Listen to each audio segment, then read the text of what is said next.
Ladies and gentlemen, Noni Hazelhurst.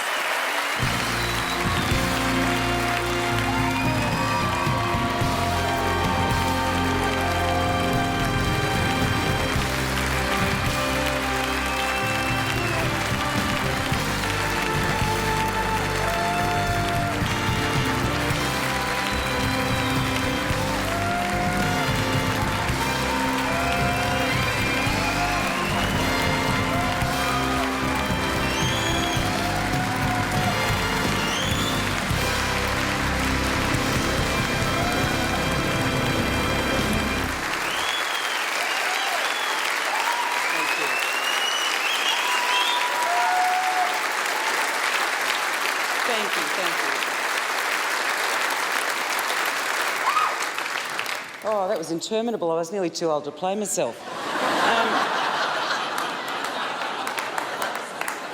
Wow. 43 years is a long time, and yet it seems like an instant. So much so that this is something of a shock. I'm very honoured and I'm very humbled, and I thank you. The Logies people wouldn't let me see that package before now. They wanted me to cry. Well, job done, guys. Thanks a lot. I'm feeling pretty misty-eyed at the moment, but I often get misty-eyed about things. As you heard, I'm known for it. If something touches my heart, I cry pretty readily.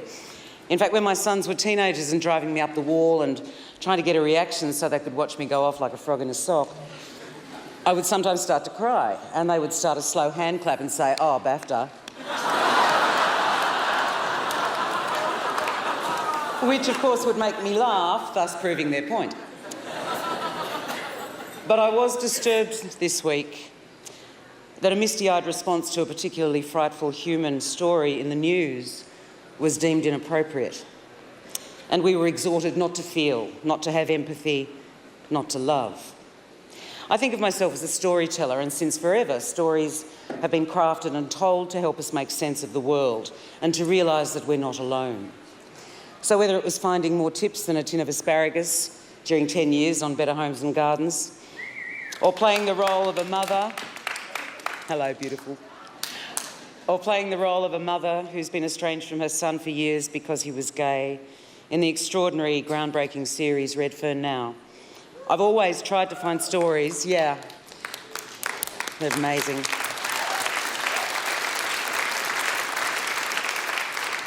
I've always tried to find stories that resonated on a human, empathetic level.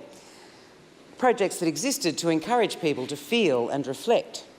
And let me tell you, that's narrowed the field of what I wanted to do considerably. I was known for turning down more than I accepted for a while. But if something didn't seem to have value for me, then I couldn't expect it to for anybody else. But I have been incredibly lucky, and I firmly believe that success in this business, at least, I don't know about any others, is 50% luck and 50% hard work. And I have been so lucky. My first stroke of luck was being born to parents who, as Shane said in the package, were vaudevillians in England just prior to World War II. And after the war, England was buggered and vaudeville was dead, killed off by John Logie Baird's invention of television. So as 10-pound poms, my parents came here in 1953. I was born. We got TV for the Melbourne Olympics in 1956. Don't worry, I'm not going through every year, it's okay. So from the age of 3, once Mum and Dad realised that I had some ability and passion for performing, I was brought up on a diet of English comedies featuring people they'd worked with and great variety shows, Carol Burnett, Red Skelton, Dean Martin, the best entertainers of their time. And I learned at my parents' knees comedy timing, accents, singing. I had ballet, piano, calisthenics lessons. And Mum and Dad were incredibly critical of much of what increasingly came to be offered as entertainment, having worked with and watched some of the best. My mum said you could always tell a lousy act. They used lots of tricky lighting. The good ones just stood in a spotlight and did it. They made me understand that the industry didn't owe me a living and that I had to be able to do anything and everything. Great lessons indeed. They taught me how to act.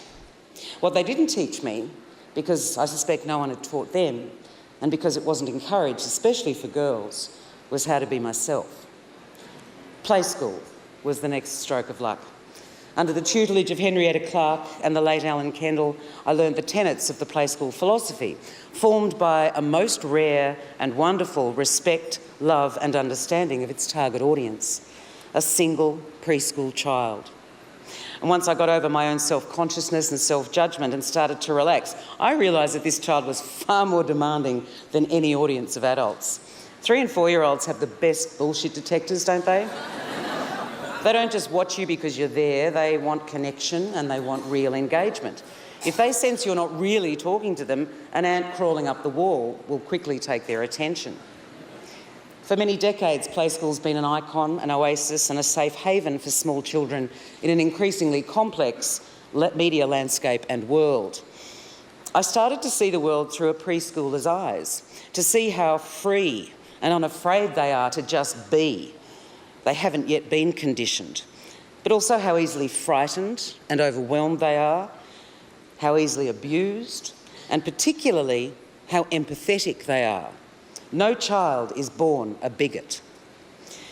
The TV landscape when I started play school in '78 was very different. 4 channels, no 24/7 news, no 24/7 anything. It was much easier to protect children from images and information that they couldn't assimilate. But with the explosion of technology and the proliferation of screens, we can't escape exposure to bad news and violent images. They're everywhere, at the dentists, on buses. And most of us, not just kids, find the bombardment overwhelming. I suspect that almost none of us here or watching is immune from the growing incidence of depression, anxiety and suicide. We all know people who are struggling. We may be ourselves, and too many of our kids are. We're all living under a heavy and constant cloud of negativity. We're divided against each other and our fellow human beings. We find it hard to trust and we're fearful for the future. And I think it's because we're surrounded by bad news and examples of our basest human behaviour. I fear that our hearts are growing cold. The fact that I'm only the second woman to be given this honour is merely a reflection of the prevailing zeitgeist, as is the odious suggestion in some quarters that the eligibility of our esteemed colleagues Waleed Ali and Lee Lin Chin to be considered for the gold is questionable. But things are clearly changing. Here we are. But they're changing glacially slowly. The great thing about glaciers, though, if you're not on them, you go under. I've been riding that glacier for 40 years.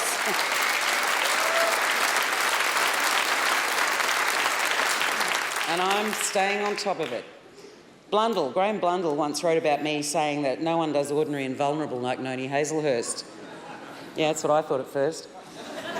But then I thought, it's okay, because in fact we're all vulnerable and we're all ordinary, although a lot of our energy is spent trying to prove the opposite. Play school works because it reflects life as many of us actually live it, and the people on it are real. Shows featuring clips of dogs and cats work because dogs and cats are real and recognisable. They're spontaneous and truly alive. There's no fakery, no concocted animosity or competition, no tricky lighting, just lots of love. So here's my pitch. I'd love a channel that features nothing but stories that inspire us and reassure us and our children that there are good things happening and good people in the world.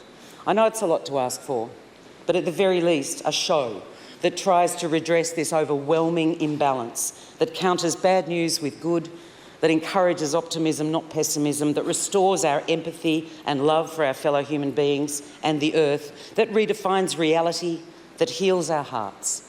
And by the way, I'm available.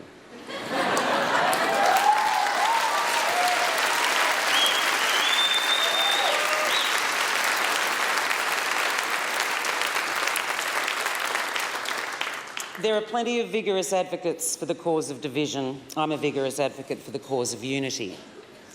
This award has turned out to be the most wonderful Mother's Day present, not least because it means my dear sons actually get to spend Mother's Day with me here tonight, Charlie and William. But it also provides the opportunity to reflect on the qualities of mothering that are meaningful. The ideal mother and father is someone who nurtures and protects us, who tells us stories to help us make sense of the world, who gives us non-judgmental acceptance and unconditional love, who teaches us that we're not special, but we are unique, who encourages our empathetic instincts and teaches us the responsibility that we have to each other. This is what we long for from our parents and to be as parents. Helen Clark, the ex-New Zealand PM, said in her pitch to become the new head of the UN, peace really matters to women. I hope that it really matters to us all, and I hope that I can keep telling stories that reflect that. I just want to quickly thank some people to whom I currently owe a great deal. The legendary Bevan Lee, who created the beautiful story about bigotry and intolerance with great roles for women that I'm lucky enough to be part of, A Place to Call Home.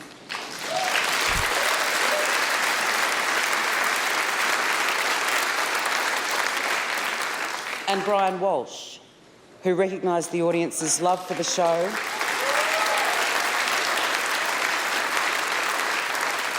and he brought it back to life, and who has created an environment and a workplace of equality and inclusion that is a great privilege to be part of. Thank you both very much.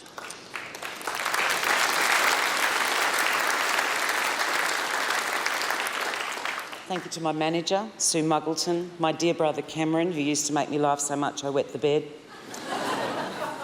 and to my boys Charlie and William for keeping me young and making me old.